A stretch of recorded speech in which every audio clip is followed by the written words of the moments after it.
I'm going to explain how to find a missing performer or fix a spelling mistake in a name.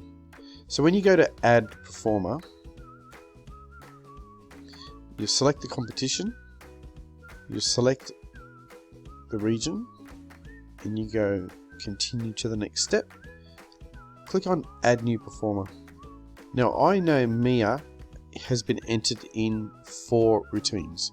So we type in the name, M, and as you start to type the name, you can see straight away we've got Mia and we've got Mia. So the correct spelling is M-E-I-A, but someone has actually made a mistake and spelled it M-Y-I-A. So we'll select the correct one to see what happens. Find my entries, and it only comes up with 3 entries found because the 4th one is spelled incorrect.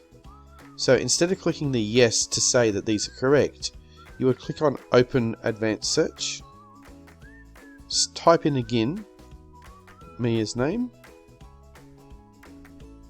You can see here straight away where the spelling mistake is. So what we're going to do is we're going to click here and we're going to acknowledge that it is okay to make the change because the performer is our performer.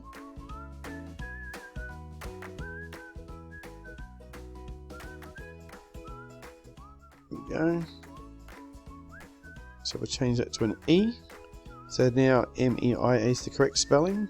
Update this, and it's saying it's changing from the Y to the E. Yes, this is correct. Now it'll do a check, and now it has found 4 entries.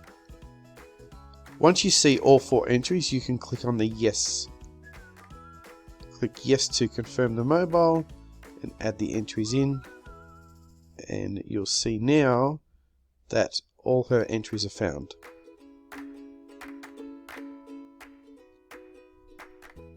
So we'll go back to the dashboard.